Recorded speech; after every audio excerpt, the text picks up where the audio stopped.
तो मैं ये समझती हूँ कि खैबर पख्तूनख्वा के जो गयूर अवाम है, खैबर पख्तूनख्वा के जो गयूर पख्तून हैं, जिनकी सदियों पुरानी रवायात हैं, उन्होंने हमसे भी पहले इमरान के अज़ाइम को समझ लिया।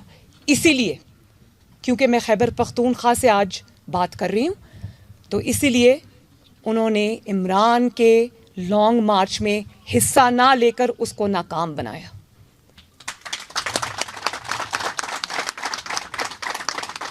सबसे पहले पख्तूनों ने, मेरे गयूर पख्तून भाइयों ने, बहनों ने, बुज़ुर्गों ने इमरान के मकरू अज़ाइम को पहचाना।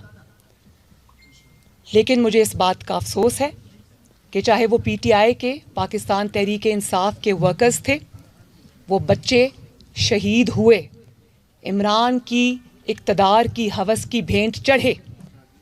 तो मैंने मर्दान में भी जो फैमिली जिसके बच्चे शहीद हुए, मैंने उनके साथ भी इज़हार ताज़ियत किया। और लाहौर में भी अगर PTI का मैंने सुना है कि कोई कारकुन शहीद हुआ है, मैं उनकी फैमिली से भी एक बार फिर ताज़ियत भी करती हूँ, उनके लिए दुआ गो हूँ कि अल्लाह ताला उन बच्चों के दराजात बुलंद करे।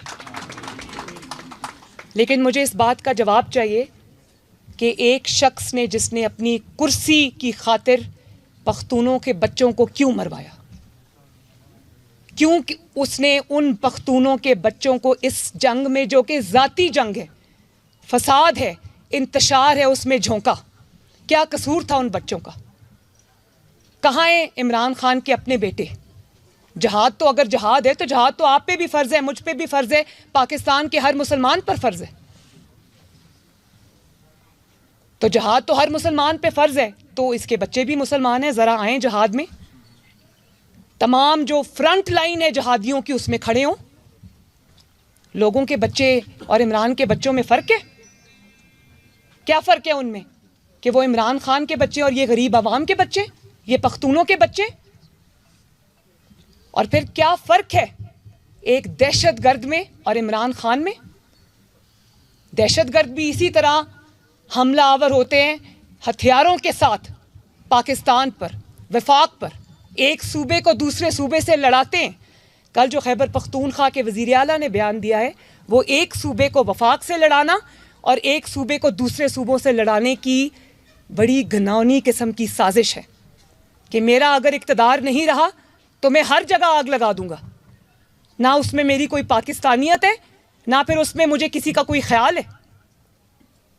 तो ये अज़ाइम सिर्फ और सिर्फ एक दहशतगर्द के होते हैं। तो क्या फ़र्क है इमरान खान में और दहशतगर्द में? तो मैं आज सारे कानून और आइन नाफिज करने वाले इदारों से ये सवाल करती हूँ कि क्या ऐसे दहशतगर्द को, जो खुलेआम अपनी दहशतगर्दी का इतराफ़ करे, क्या उसको खुली छुट्टी मिलेगी? रद्दुल फसाद जब हमने लड़ी तो वो दहशतगर्दों के ख़िलाफ़ थी ना। वो टेररिस्ट भी सामने खड़ा करके वर्दी में मलबूस हमारे फ़ौजी भाइयों को और हमारे पुलिस के भाइयों को और लॉ इन्फोर्समेंट एजेंसीज़ के सीनों में गोलियां उतारा करते थे, उनके सरों से फुटबॉल खेलते थे।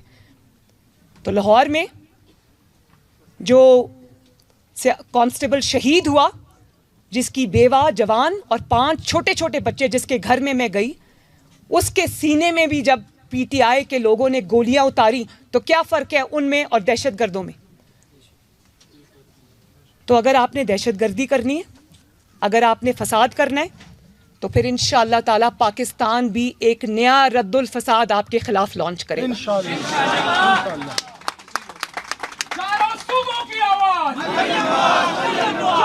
और मैं ये भी कहना चाहती हूँ कि वो जो रद्दुल फसाद दहशतगर्दी के ख़िलाफ़ लड़ा गया था ना, दहशतगर्दी अभी भी उस वक्त भी पाकिस्तान की पॉकेट्स में थी। उन्होंने सियासी निकाब नहीं ओढ़ा हुआ था।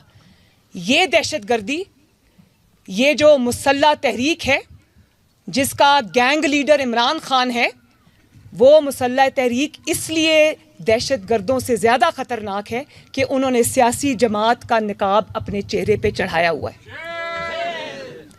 तो मैं ये कहना चाहती हूँ कि हाँ, अगर तुमने दहशतगर्दी करनी है, अगर तुमने फसाद करना है, अगर तुमने फितना करना है, अगर तुमने इंतशार फैलाना है तो अपना ये निकाब अपने चेहरे से सियासी जमात का हटा कर आओ और फिर रियासत पाकिस्तान से अपना मुकाबला करो। देखेंगे कौन जीतता है इंशाल्लाह। रियासत पाकिस्तान जीतेगी, पाकिस्तान जीतेगा इंशाल्लाह। और इस मुसल्ला जद्दोजहद जिसको कह रहे ये, जो फसाद और फितना और शर ये फैला रहा है, उसका मकसद क्या है? गोगी बचाओ, गोगी पे अभी आती हूं मैं, ठहर जाओ। उसका मतलब नहीं, क्या है? सब कुछ फेक है, गोगी नेक। सब कुछ फेक है, गोगी नेक है। गोगी इतनी भी नेक नहीं, अभी मैं उस पर भी आती हूं। बात ये कि ये क्यों ये कर रहा है जो ये कर रहा है, उसकी दो वजूहात हैं। उसकी एक वजह तो ये है, इसको पता है कि अगर अक्टूबर नवंबर गुजर गया तो इसने जो साजिश रचाई है ना, वो नाकाम हो जाएगी। इसकी साजिश थी कुछ लोगों को अपने साथ मिलाकर अगला इलेक्शन भी चोरी कर ले और अगले 5 साल भी धोखे से, धांधली से अपने नाम कर ले। वो वक्त इसको गुजरता हुआ नजर आ रहा है।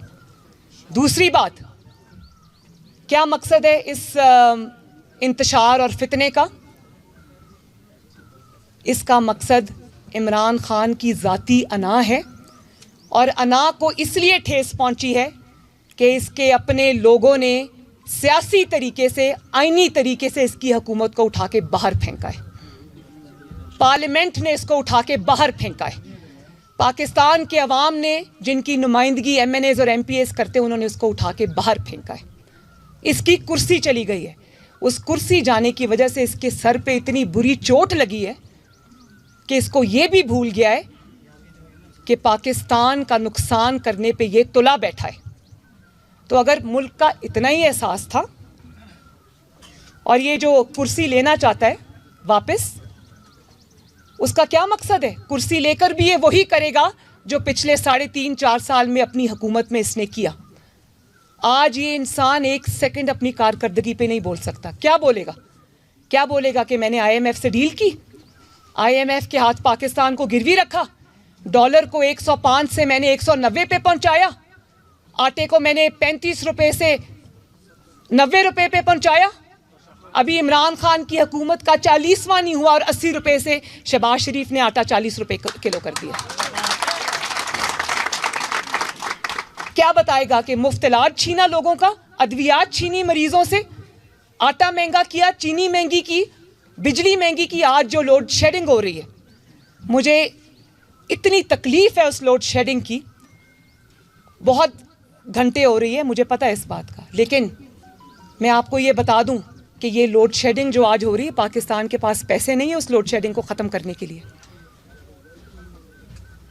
ये सारा खजाना जो है ना, खाली कर कर गया है। पेमेंट्स नहीं की हुई पावर प्लांट्स की, पैसे नहीं है पाकिस्तान के पास। टाइम पर इन्होंने ऑयल नहीं मंगवाया, तेल नहीं मंगवाया, प्लांट्स बंद पड़े हैं। अब हुकूमत पाकिस्तान, शहबाज शरीफ साहब दिन रात कोशिश कर रहे हैं कि किसी तरीके से इस लोड शेडिंग को ख़त्म किया जाए। और ये लोड शेडिंग PMLN के ऊपर नहीं आ सकती, क्योंकि पूरे पाकिस्तान ने देखा कि 2013 में जब नवाज शरीफ को हुकूमत मिली तो लोड शेडिंग 22 घंटे पाकिस्तान में हो रही थी। 3 साल के अंदर अंदर अल्लाह ताला के फजलो करम से नवाज शरीफ ने जिन्नात की तरह काम किया और नए पावर प्लांट्स लगाए और लोड शेडिंग को 0 पे लेकर आया। जब हम आपको 2018 के अंदर, जब हम पाकिस्तान से हमारी हुकूमत को जब ख़त्म हुई, तो हम पाकिस्तान को 0 लोड शेडिंग वाला पाकिस्तान देकर गए थे। अगर उस वक्त वज़ीर आज़म नवाज शरीफ और उस वक्त के वज़ीर आला शहबाज शरीफ अगर लोड शेडिंग को ठीक ना करते, तो आज पूरे पाकिस्तान में 22 नहीं 24 घंटे की लोड शेडिंग होती। किसी और जमात ने पाकिस्तान की तरक्की के लिए काम नहीं किया जितना काम नवाज शरीफ अकेले ने और मुस्लिम लीग नून ने किया। कोई भी पाकिस्तान का मंसूबा उठा के देख लें, अल्लाह ताला के फजलो करम से उसके ऊपर नवाज शरीफ और मुस्लिम लीग नून की मोहर है। तो क्या ये जिस हुकूमत को वापस छीनना चाहता है, जिस हुकूमत की कुर्सी की जाने की इसको इतनी तकलीफ है कि ये पूरे पाकिस्तान में आग लगाने पे तुला हुआ है, मैं ऑनेस्टली ये उस बंदर की तरह है जिसके हाथ में माचिस है और जिसको खाने को अगर कुछ नहीं मिला तो वो तैयार है कि पूरे पाकिस्तान को आग लगा देगा, अपने इर्द गिर्द आग लगा देगा, इसकी मिसाल आज वही है। तो मैं पाकिस्तान की हुकूमत तुम आज हासिल कर भी लो तो तुमने पाकिस्तान के साथ वही करना है जो पिछले 4 साल में किया। अपने अलावा हर किसी को जेल में डाल दिया, हर किसी से बदला लिया, हर किसी से इंतकाम लिया और पाकिस्तान के मसाइल से, पाकिस्तान की 22 करोड़ अवाम के मसाइल से ये बेखबर रहा। इसको बेखबरी नहीं कहते, इसको